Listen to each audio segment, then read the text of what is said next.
Last week, we really dove into the Gospel of Luke and one of the narratives in some depth. And so my plan last week was to get through three major narratives. As you see, I got through one of the three last week. And I still left on the left-hand side of the board 7 of the key themes that are found in the Gospel of Luke. So as we were going through last week's narrative of the scribe who asked the question about the most important commandment, and the reply of Jesus about the double love commandment, and then the parable of the Good Samaritan and Martha and Mary, you may have seen some of those themes begin to emerge. Any one in particular that struck you?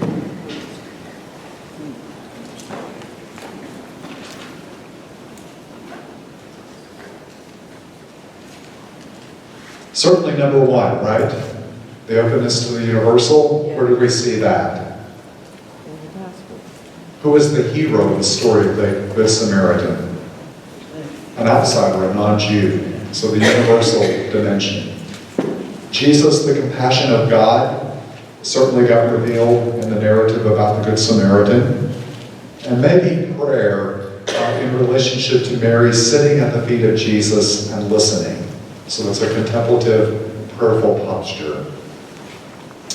All right, so tonight, one more thing. I was going to mention this last week, and these things escaped my mind after a while.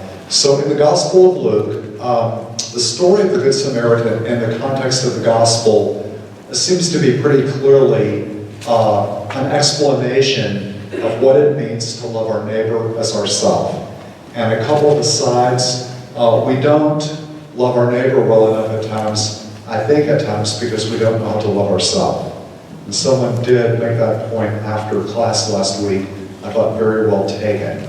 So in fact, I've noticed again and again in life, people who are hard on the people around them tend to start by being hard on themselves first. So when we have a proper appreciation of our own dignity, then we find it easier to treat each other with respect and compassion. So when somebody's acting really terribly, I always wonder, what's wrong on the inside? That's a healthy question to ask. What's going on inside that person that he or she is behaving this way? The second thing I wanted to mention about the parable of the Good Samaritan, you all may know that in the early church, there is some what we might call analogy in the New Testament. So things referring to other things, that comes up in parables a lot. But let's say that after the New Testament, the early church went into analogies overdrive. So they really interpreted everything about the New Testament in the lenses, very often, of analogies. One classic case of that is, I think it was Augustine, in interpreting the parable of the Good Samaritan, reinterpreted, in a sense, the vision of Luke, and talked about the Good Samaritan actually being Jesus. And so Jesus is on his way from Jerusalem, the heavenly city, down to earth, when he finds wounded humanity lying in the ditch. So we're to identify with a wounded person. And Jesus comes to us after the law and the prophets have passed us by on the road, the priest and the Levite. And Jesus is the one who puts the oil of the sacraments in us and the wine of the Eucharist, and places us on his own animal, and takes us to the inn, which he said is a symbol of the church, where we are cared for in his name, and he has paid the debt for us. So you can see how a parable that for Luke probably started as an exposition of love of neighbor, and what does it mean to be neighbor, gets transformed into a whole narrative of the history of salvation in the early church. So it's a reinterpretation of the parable from the perspective of the history of the church. So a lot of scriptures are reinterpreted in the life of the church in that fashion. So it's a fascinating little addendum to it. So, one of the things about the fact that the scriptures are the living word of God is that they keep getting reinterpreted. And that's why we can also read them profitably so that they speak to our own life. So if we're praying with the story of the Good Samaritan, and like St. Ignatius would invite us to do, we could ask ourselves, well, who am I in that narrative? Am I the man in the ditch, lying half dead? Do I need to be rescued? Am I like the first two people who are on their journey but walk by and won't go over and involve myself in the circumstance of the suffering of humanity? Or am I like the Good Samaritan, moved by compassion, who has been moved to reach out and do something extraordinarily compassionate for another human being? So it's interesting to pray with those different perspectives. Where am I in that narrative today? I can certainly identify with all three and at different times in my life. So where are we today? Might be a good question. All right, so if the Good Samaritan in Luke's Gospel serves as a wonderful exposition of what it means to love our neighbor as ourselves, and that's what it seems to be very clearly in the context that's found in Luke's Gospel, we're going to look at another narrative tonight, which in a sense is the mirror opposite. So Luke is also going to give us a portrait of a failure to love. Now, what does that look like in human life? Now, it's touched upon in the Good Samaritan because the priest and the Levite both walk by and don't love, they don't have compassion, but we're going to see it more profoundly revealed. So Luke has a keen eye, because these are all special Lucan narratives not found in other Gospels, for the importance of compassion for each other and or the lack of compassion and what it does to us. So we're going to look tonight at the parable of the rich man and Lazarus. So that's found in chapter 16, and we'll go 19 through 31. So someone has the microphone and we'll proclaim that little passage for us.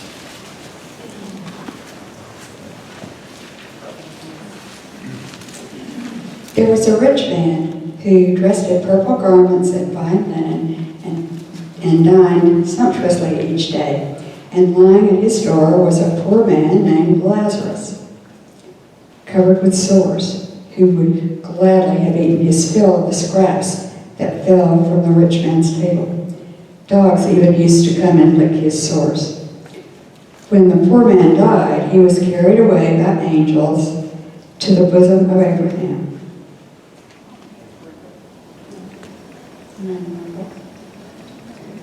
Yeah, you can be. Yeah, okay. The rich man also died and was buried, and from the netherworld, where he was in torment, he raised his eyes and saw Abraham far off and Lazarus at his side. And he cried out, "Father Abraham, have pity on me. Send Lazarus to dip the tip of his finger in water and cool my tongue, for I am suffering torment in these flames." Abraham replied, "My child, remember that you have received what was good during your lifetime, while Lazarus likewise received what was bad. But now he is comforted here, whereas you are tormented. Moreover, between us and you, a great chasm is established to prevent anyone from crossing who might wish to go from our side to yours, or from your side to ours." He said, "Then I beg you, Father, send him to my father's house, for I have 5 brothers, so that you may warn them, lest they too come to this place of torment." But Abraham replied, "They have Moses and the prophets, let them listen to them." He said, "Oh no, Father Abraham, but if someone from the dead goes to them, they will repent." Then Abraham said, "If they will not listen to Moses and the prophets, neither will they be persuaded if someone should rise from the dead." Okay, rather stark depiction of a failure to love, isn't it? So I was on a retreat one time, one of my 8-day directed retreats, and my retreat director was giving a homily on this gospel, and he looked at us and he said, "What did this rich man do to deserve hell?" And then he paused for a while, we're all looking at him, waiting for the answer. And he said, nothing. He did nothing. There was the neighbor at his doorstep, and he never even saw him. He never saw his humanity. And that always struck me. Who is my neighbor is the question that the scribe asked Jesus. Who is my neighbor? And the rich man couldn't even see a neighbor in his own doorway. So, and the depiction that Luke presents is pretty stark, isn't it? In terms of contrast. So the rich man dines sumptuously every day. It's probably an interesting night that we picked. There would be a nice celebration along while we were thinking about this. And the poor man, Lazarus, who gets a name, by the way, the rich man doesn't. Lazarus is lying on his doorstep, covered in sores. And the dogs are licking the wounds. So and in the first century, dogs were not pets like they are today. We almost treat them as part of the family today. They're sometimes higher than people in some people's minds. And so, but in the first century, they were just outside animals that were helping the neighborhood, much like you would find in Haiti today. And so the fact that even the dog notices the misery of the poor man and licks the wounds is showing that even this animal that's not highly regarded in the first century is paying attention, but the human being doesn't even see. You have this image of him stepping over Lazarus on his way in and out, but he never stops to notice him, much less respond to him and give him help.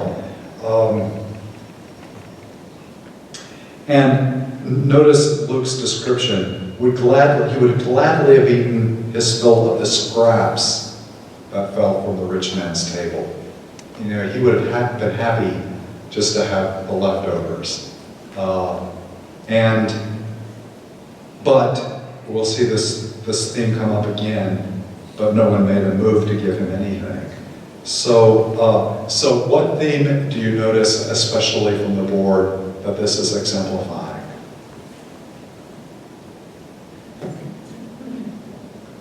This parable. It's the great reversal. That after death, the rich man who had everything in his life now suffers torment because of his lack of love.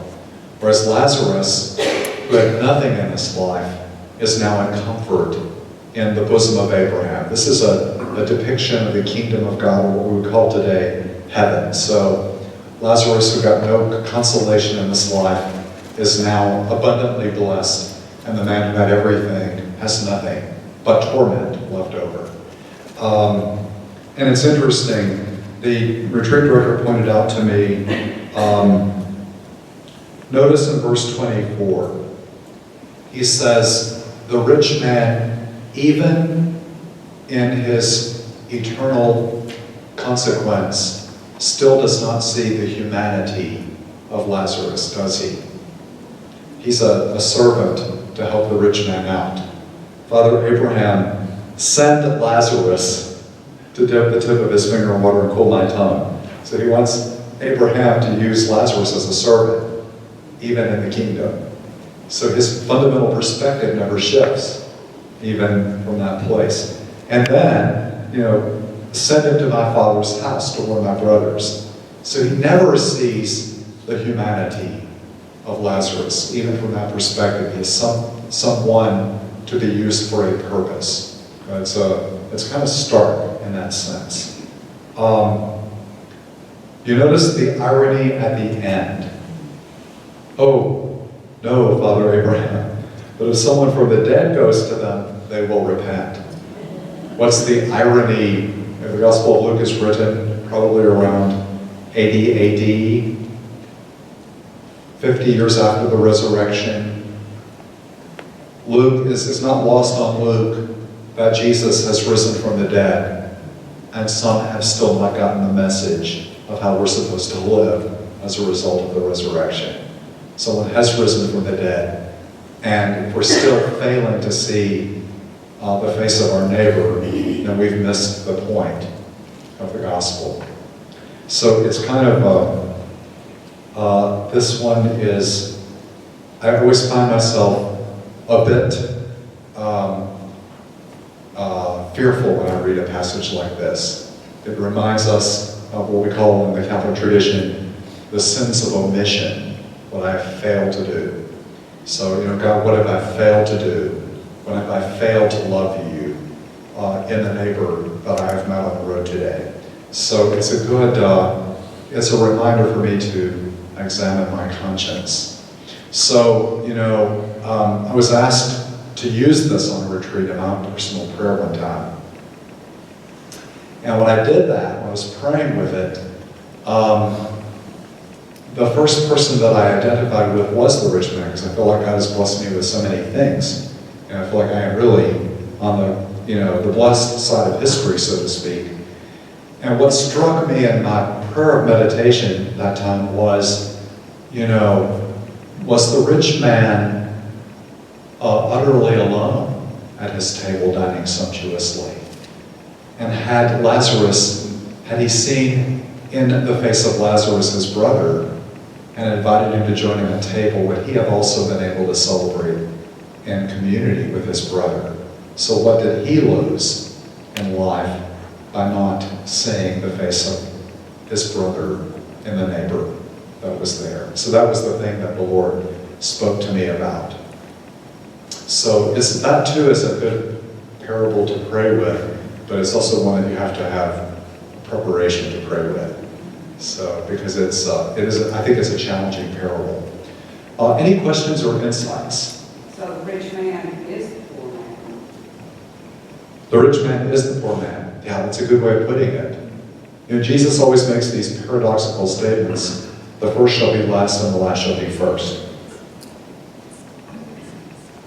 Don't you think that the rich man should have gotten a few points if he's cared about his brothers? Oh, right. Yeah, there seemed to be a little stirring of charity. He's worried about his brothers. Yeah, unless they end up in a place like this. That does show what I would call the stirrings of charity, doesn't it? Yes. I've always thought this was kind of odd that they say in verse 26, it says, moreover, there will be a chasm established to prevent anyone from crossing who might wish to go from our side to yours. I mean, who in the world would want to go from heaven to there? Right, so the Catholic Church sees that as one of the places in the New Testament that reveals the eternal nature of our ultimate consequence of heaven or hell. So once chosen, it's not reversible in the end. So the decision is final when we're fundamentally committed. It's also interesting, though, and this is, I think, really important to remember. We use language like God sends someone to hell. Actually, God doesn't send anyone to hell. God respects our free will. So He's an ultimate respecter of the freedom of the human person. And if we choose to be separated from God from all eternity, God will respect that final decision that we make. Isn't this pretty much similar to, I guess, how society treats homeless people? I mean, Yeah. Isn't this similar to how society treats homeless people? Well, and also we do tend to treat any troubled person in this fashion. Part of it, I think, is rooted in the condition of human fear.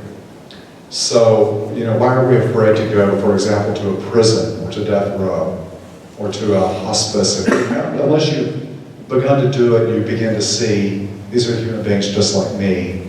They have their own story and their own journey. As by the way, the homeless do, right? So, and I'm always in the process of learning. I have to tell you this. Day by day, I'm still learning in the School of Christian Charity. So we have those who sell the Contributor newspaper, and there's an intersection where this man sells it, and I regularly go that way, and sometimes I will buy the paper, at other times I don't. And one day, I drove up, this is before Christmas, and when I opened the window, he handed me the paper and he said, I have a drawing in the paper today, and he had signed the paper. And when I got home, I looked at it. It was a beautiful drawing. And a few weeks later, I was going the same way, and I said, I saw your beautiful drawing in the paper, but I told him what the subject was. And he said, oh, he said, I have 2 in this one. And he said, be sure and pay attention. So he gave it to me. And so then some weeks after that, he said to me, and I had not seen him in a while, he said, oh, he goes, I have a poem in this week's and an image in the other one. And I realized that he had remembered me making a remark about the image. And I had not paid attention to his name. And I did that day. And I said, thank you, Michael. And he smiled and he said, I've been seeing you come through sometimes. I thought that was you. This is my sunglasses, that day. And so, here's an opportunity for me to remember that, those who need us, our neighbors, they really are brothers and sisters. They're not just the recipient of our generosity, but when we reach out in generosity, we begin to form a relationship, and we're connected to each other. So, in fact, he's probably done more good for me than I've done for him in the long run. So, hopefully. So, this is the nature of my discourses on Christian love. This is the nature of Christian love and compassion. Whenever we step outside of ourselves to love another, in fact, it expands our heart in charity. So it does the soul of ourself, the world of good. That's not why we do it, but that's one of those beautiful fringe benefits that comes from loving. Okay, any other observations or questions about this narrative? Luke is a masterful storyteller, don't you think? His narratives have just the right details that really make the story real. You're drawn into it. You identify with the characters and the movement and the climax that it builds up to. That's what I love about Luke's writing. His narration is fantastic. All right, so let us not end there tonight. Let's go back to chapter 15. And I think that the 15th chapter of the Gospel of Luke is one of these masterpieces. And it's an entire chapter that is connected together. So back in the, was it 1200s or 1100s, when they divided the New Testament up into, and the Bible into chapters, they divided this one up at a good point and kept all this stuff together in a nice way. So somebody was thinking when they put this chapter heading on it. So let's start at the beginning of chapter 15, and let's take a look, first of all, at just the first 2 verses of chapter 15. The tax collectors and sinners were all drawing near to listen to him, but the Pharisees and scribes began to complain, saying, "This man welcomes sinners, and eats with them." All right, so here's the setting for the rest of the chapter. Tax collectors and sinners. Now, we're so used to hearing gospel language that just goes right over our head. So we have to imagine what groups today would be clumped together. So tax collectors, remember, worked for the Roman government, and they were the occupiers of God's people's land. So they were the oppressors. And they were taking money from God's people to support the Roman Empire, and the tax collectors often kept their share. So most of them were dishonest and cheats to begin with. So, and then sinners. And the other group that you'll get in the New Testament, often referred to as a clumped together category, is the prostitutes, tax collectors and sinners. So if we were to think of a despicable group or two of people in the world today, what would we do? Well, who would be gathering around to listen to Jesus? Politicians. Someone who knows as politicians. Lawyers, drug dealers, terrorists, car dealers. Oh dear, we better stop going there. Somebody's going to be mentioning Catholic priest in a minute. So, hairdressers.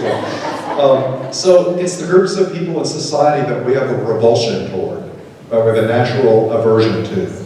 And it's them, those kind of people are drawing near to listen to Jesus. And Pharisees, by the way, recall our description of Pharisees, were lay people who were extraordinarily committed to living a faithful religious life in the first century. So they would be our good Catholics today. People really going to Mass every day, trying to do all the right things, dot their I's, cross their T's, so they can get to heaven. And the scribes are the theologians, the experts like me.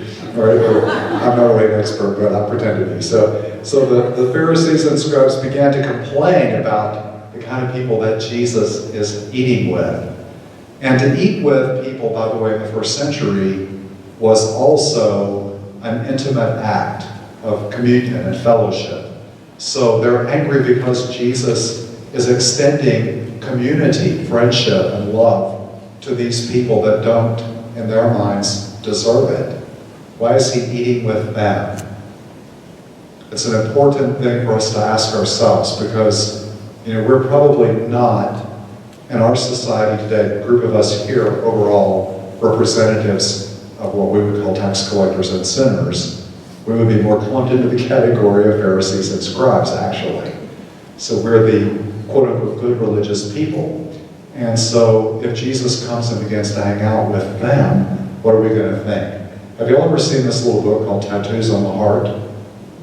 Greg Boyle, B-O-Y-L-E. If you ever get a chance and want to read a good book, you will cry before you're finished with it.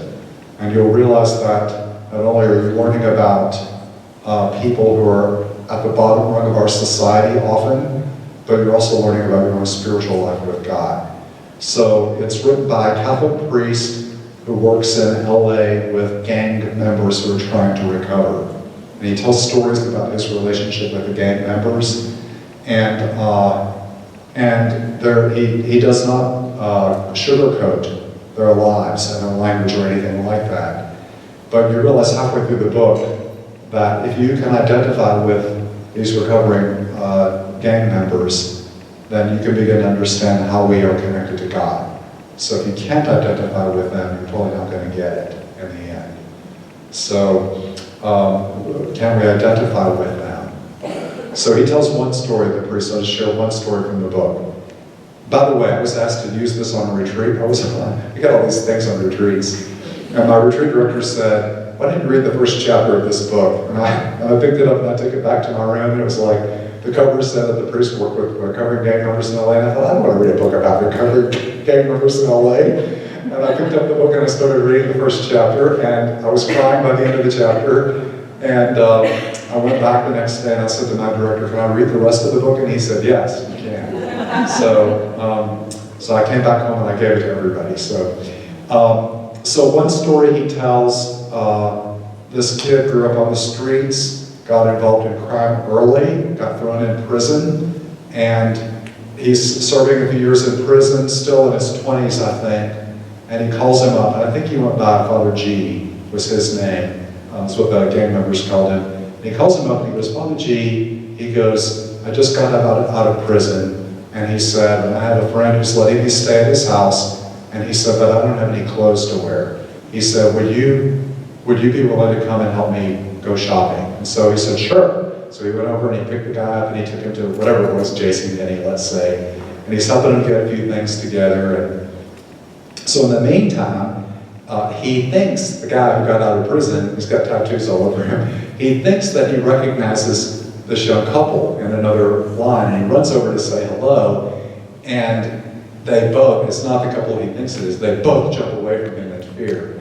So he goes over to the priest and he goes, Father G, I thought I recognized that couple over there in that line. And he goes, and he's a big, strong man, he worked out, he was really mean. He said, am I that intimidating? And everybody in the whole line he was in started laughing out loud. So Father G says, yes, you are that intimidating.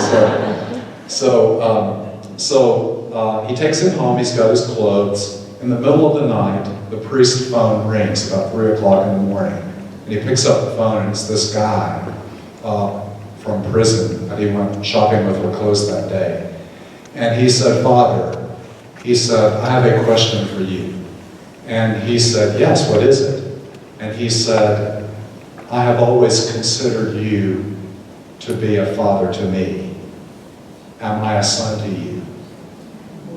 And he said, yes. And he used his name. You will always be a son to me, and I will always be a father to you. And the guy began to cry on the telephone. So, this is, a category of people in our world today that we would have a hard time connecting to in our middle class lives in, this area of the country.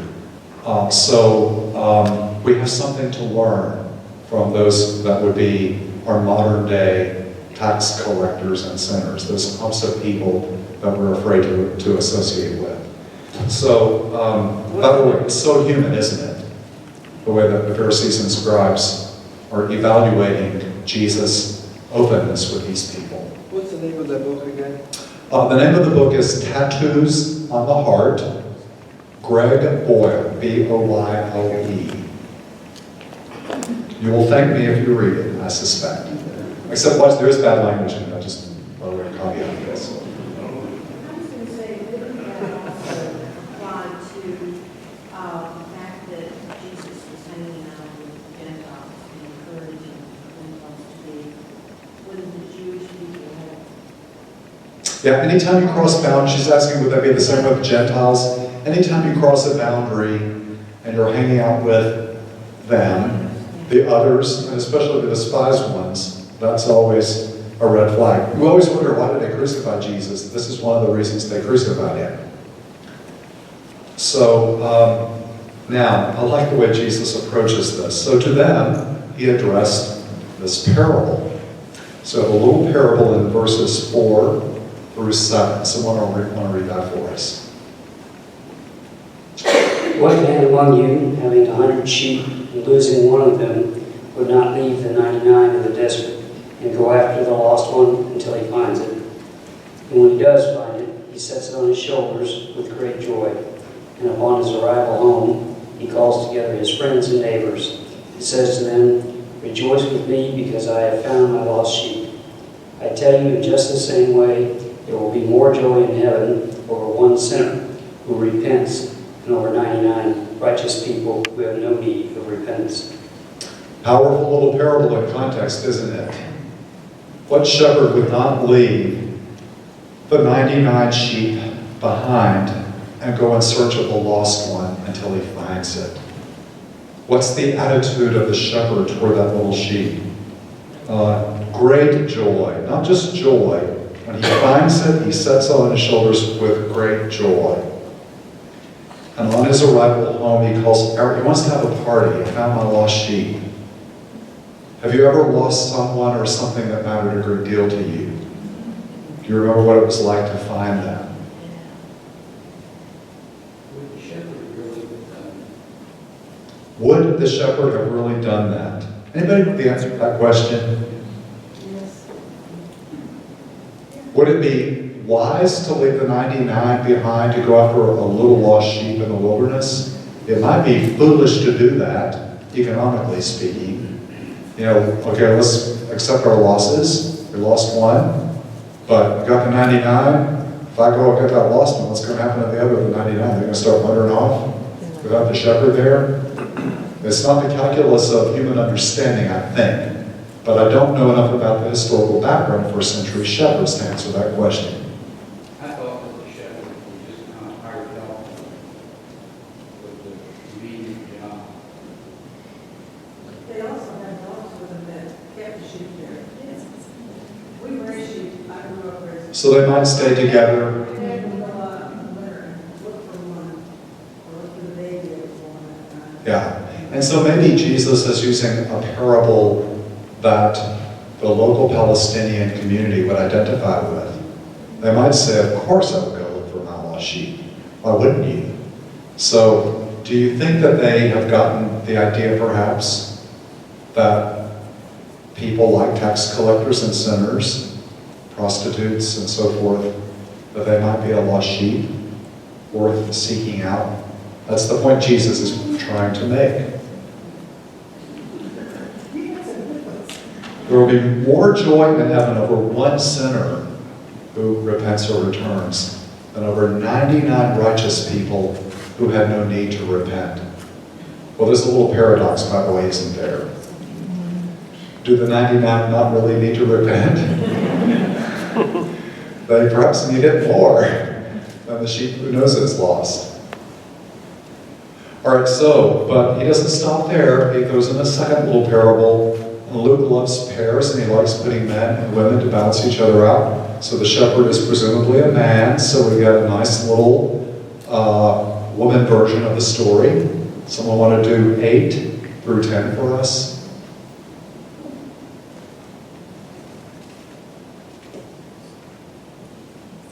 One woman having 10 silver coins, if she loses one of them, does not light a lamp, sweep the house, and search carefully until she finds it. When she has found it, she calls together her friends and neighbors, saying, "Rejoice with me, for I have found the coin that I had lost." Just so, I tell you, there is joy in the presence of the angels of God over one sinner who repents. All right, same type of parable. This time the woman is the searcher. She has 10 coins. And, in the first century, not many people had banks. So they probably hid their money in their homes, buried it somewhere. So that's her life savings, and 1/10 of it has disappeared. So you might think, well, just one little coin, but we wouldn't understand the first century if we thought she lost one little coin. If we lost one little coin, we wouldn't think about it. It might be more like you open your credit card, your wallet or your purse, and one of your credit cards is missing. And you start searching for it. What kind of attitude do you think might have if you found that lost credit card? It might be joyful for a moment. Well, I'll tell you, I did one day. I went hiking at the park, and I have a little fanny pack that was a water bottle, and I put my keys, my wallet, my cell phone in it, and I got back to the parish, and we got out of the car in my garage, and I felt in my pocket, and there was no wallet. And I looked in my fanny pack, and there was no wallet.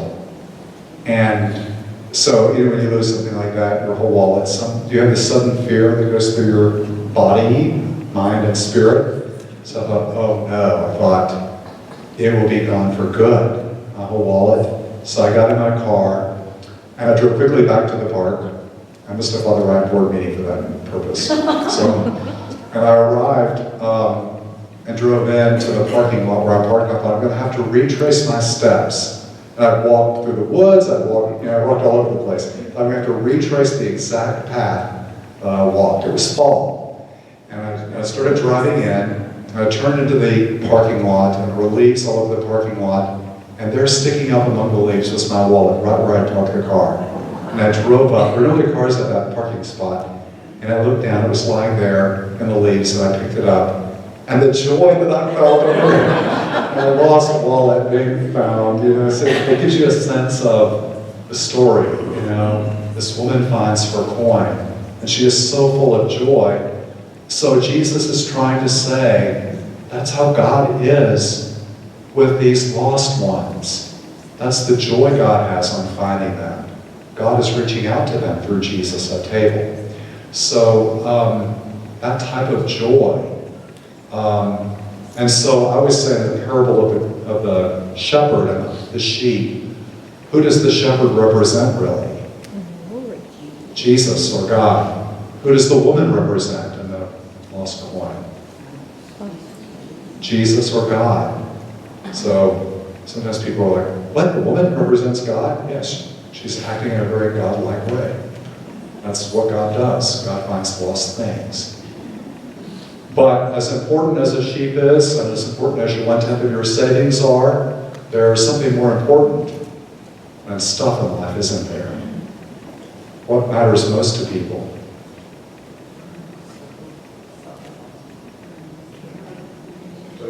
Well, if you're a parent, what matters most to you? Your child. So there's a third parable Jesus is going to tell about a lost child. Lost sheep, lost coin, something more important than lost sheep and coins around here. When you lose a child, there's nothing more important. So let's read that next little parable, but not little, it's a very long parable actually. So let's start with verse 11 and let's just go through verse 24, 11 through 24. Then he said, man has two sons. And the younger son said to his father, Father, give me the share of your estate that should come to me. So the father divided the property between them.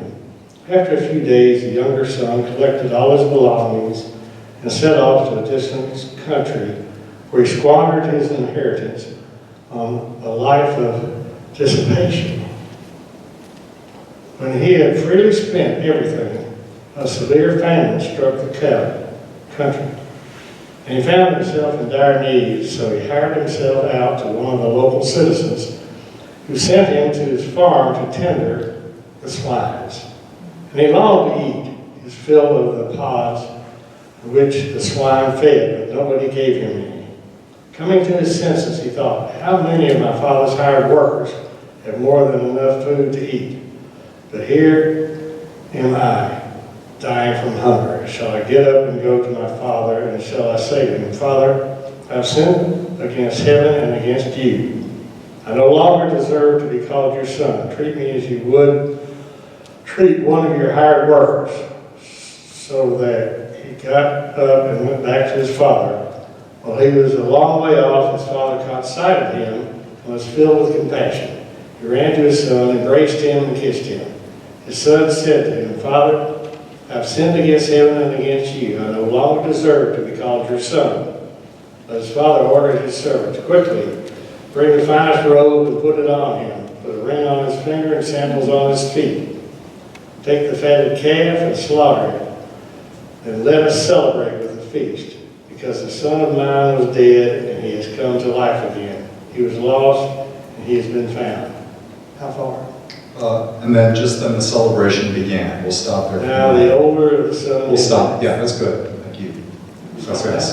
We'll stop at this moment. I just want to take a look at some of the verses. All right, so a far more perilous loss, isn't it? So the son goes to his father and says, give me the share of the inheritance that is mine. All right, so first of all, when do you get the inheritance of your father? When he's dead. So the son is basically saying, you're as good as dead to me. Your stuff matters more than you do, Dad. This would be a grave violation today, in the 21st century. In the first century, unforgivable. You know, you would never, a father was the patriarch of the family. He ran the whole thing, you know. So to say, I wish you were dead and I'll take the property. But you notice the father gives it to him. And he goes off, and this translation says the life of dissipation he lives. I like the previous translation, New American Bible, a life of loose living, it used to say. You know, we get that a bit more than the life of dissipation, so it's kind of, you know, loose living, you know. He goes out and he spends the inheritance, he's partying, and he's living life up until it all rents out. And then what happens? He's in terrible misery. He's starving to death. And it's the lowest rung in society for a Jewish person, because you're not supposed to be around unclean animals like pigs. They didn't eat them. You shouldn't care for them. And he's got the lowest job on the totem pole. He's taking care of the pigs. And the sign of his desperation is he would even eat the slop thrown to the pigs. But it says nobody made a move to give him anything. So, you know, it's a wonderful analysis of what sin does to us. You know, in a sense, the heart of all sin is self-reliance apart from God. You know, the first sin was Adam in the garden and Eve in the book of Genesis saying, we're going to be like gods if we eat this fruit. We won't need you anymore, God. We're going to be the gods. We'll be in charge of you. And so it's that willful separation from our fundamental dependence, our relationship with a God who loves us. So, and what that leads us to, even though we think it's going to be full of fun. If you talk to teenagers, by the way, you get the story, because You know, our parents, they're so restrictive. They have all these rules. They make us come in on time and not go places we want to go and dot, dot, dot. And in the eyes of a teenager, everything our parents is doing are preventing us from doing something that we want to do, something joyful and fun. So he goes out and has this wonderful experience, which leads him to misery. So the darkness of where we go leads us to a fundamental misery. Now, there's an interesting point of reflection here, self-reflection. Verse 17, coming to his senses, he thought, gosh, you know, even the slaves and the hired workers on my father's ranch have plenty to eat, and I'm dying of hunger. And so he musters up his courage, and he's going to go to his father, and he's going to say, Father, it's a little confession. I've sinned against heaven and against you. Notice verse 19 carefully. I no longer deserve to be called your son. I don't belong in the house anymore. But just treat me like you would treat a hired servant. And his analysis, by the way, is correct. He really no longer deserves the title of the son in that culture. And so he got up and went back to his father. Now notice carefully the father in the story. While he was still a long way off, his father caught sight of him. Where was that father? He never left the front porch, waiting for his son to come back. And not only in the ancient world as the father of the family, you never ran out to someone of lesser stature in culture. They came to you. You didn't go to them. But he runs out to his son. He's filled with compassion. His heart moved with compassion. He ran to his son, embraced him, and kissed him. And then the son starts the rehearsed act of contrition. Father, I've sinned against heaven, against you. I no longer deserve to be called your son. But the father quickly ordered his servants. Notice the extravagance of the fathers. This parable is often called the prodigal, the overly generous son. But someone said it's really the prodigal father. The father was overly generous in his love for the son.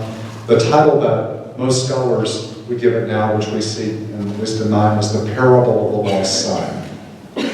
So the father, the finest robe, would put it on. A ring on the finger is a sign of authority in the household. So he's giving him back the authority of his sonship. Sandals on the feet. Slaves didn't get to wear sandals as a sign of his free status as a son. It's a sign of dignity. And then the best of the calves. Let's celebrate with a feast. This son of mine, the father is claiming him as his son again.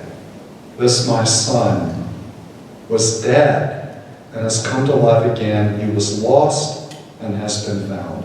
Then the celebration began. So if you follow the movement of the parables, you have a lost sheep, a lost coin, a lost son. In all three cases, that which was lost has been found. There's great rejoicing. It's an invitation to rejoice with the God who is rejoicing in the return of those who are lost. But this third parable has a little addendum to it. So let's continue the narrative with the older son, verse 25 to 32.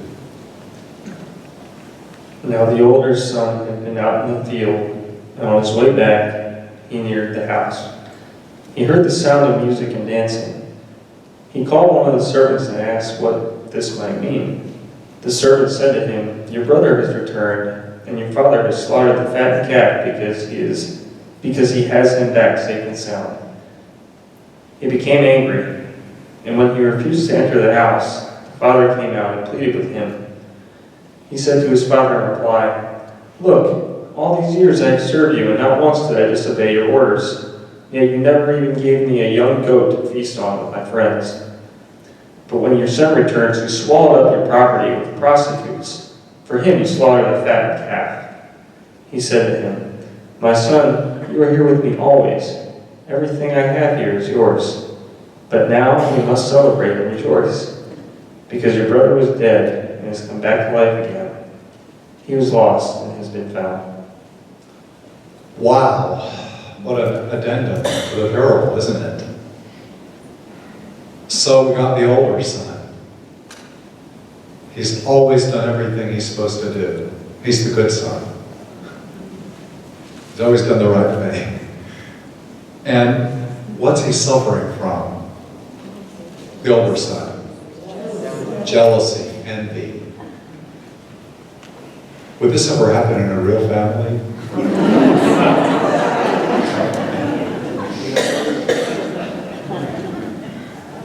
Can you feel for the son, the older son? You know, he took half the inheritance. He went off and swallowed it with prostitutes. You notice he doesn't call him his brother. This son of yours did this. This son of yours, not my brother. But how does the father respond to the son, the older son? He's exactly like he is with the younger son. He goes out of the house to him. And notice he says, my son. You're my son. You are here with me always. Everything I have is yours. It all belongs to you. Everything. But now we must celebrate and rejoice and listen to the Father, because your brother was dead. Not the son of mine. Your brother was dead and has come to life again. He was lost and has been found. ... What happened? What happens to the older son?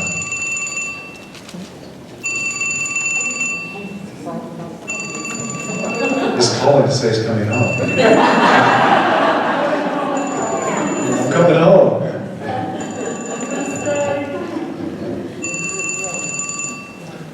What does happen to the older son? Jesus doesn't tell us, does he, in the parable? It's a story left with an unfinished end.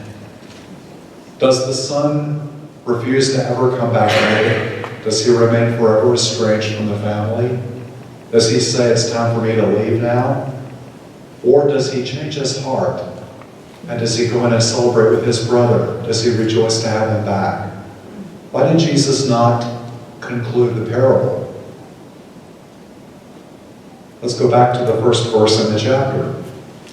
The tax collectors and sinners were all drawing near to listen to Jesus, but the Pharisees and scribes began to complain, saying, this man welcomes sinners and eats with them. The only people who can finish the parable are the hearers. The only people who can finish this parable are the listeners. It's us. Am I going to go back in? Will I rejoice with the lost ones? Am I going to be with Jesus at the table with them? When I was a little boy in Lawrenceburg growing up, I had this favorite cousin of mine. And I loved her best of all, don't tell any of my other cousins. And so she was going to come visit one time, and I was so excited. And I looked out the window, and they'd gotten out of the car. But she didn't come in the house. She ran across the yard, and she was playing with a snotty-nosed neighbor that I didn't like.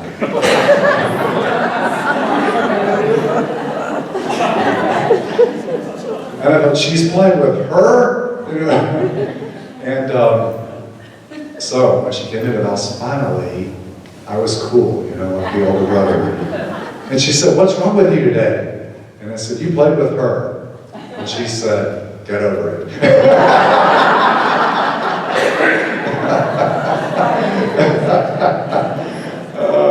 I got over it. So she's still one after the cousin.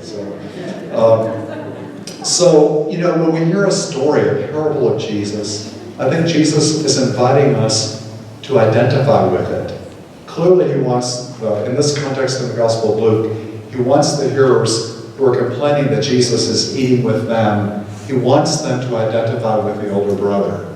Are you going to come in or not? Do you want to eat with your brother and me? Do you want to be part of the house? Or do you want to be excluded?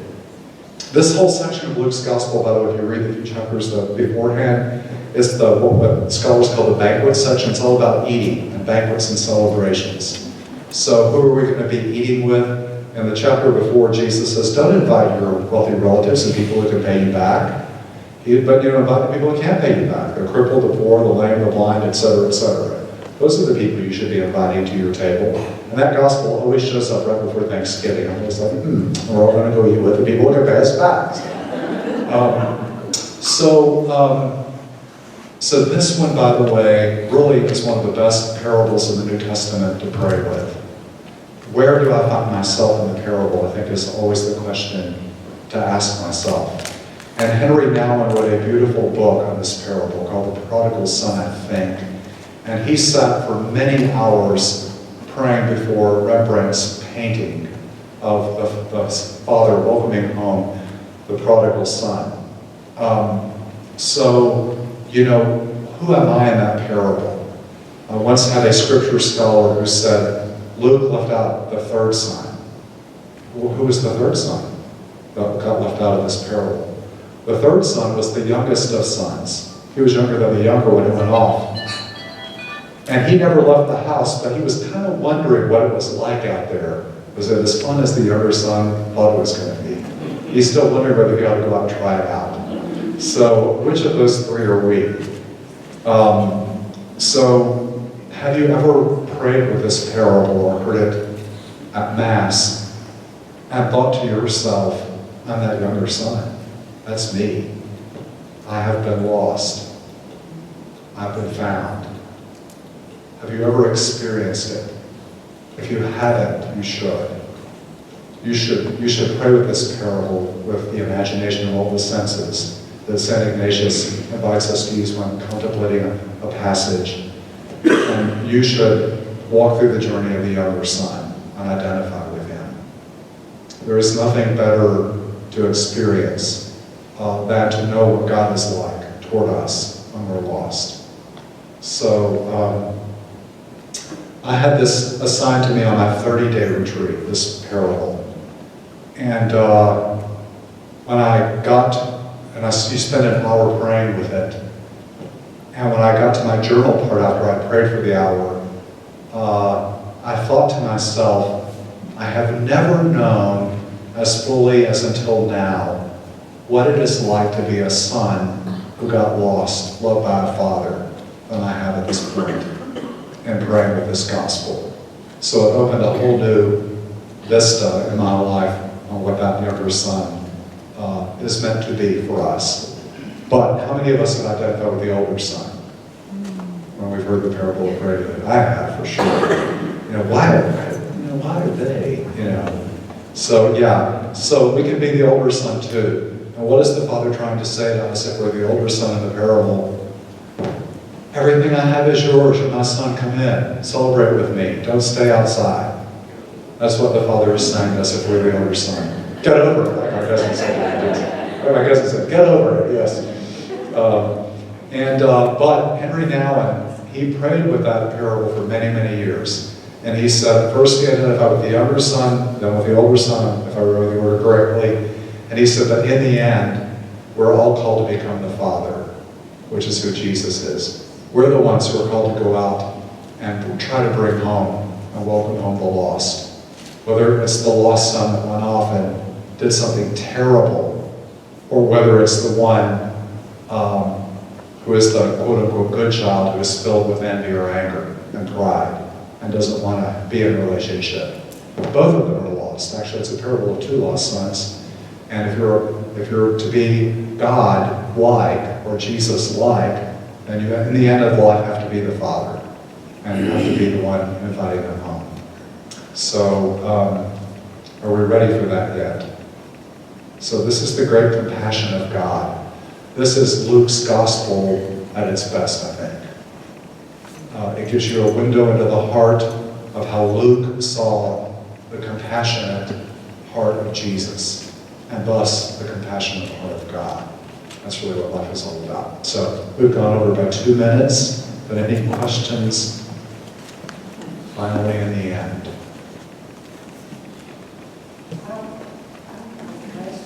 Observation? I'm finding that back in Mark, very early in Mark, and I think it was when they were eating with unclean, and Jesus felt or said that he was saddened by their hardened hearts. There are hardened hearts, yes. And in that passage, I found so much compassion from Christ. Yes.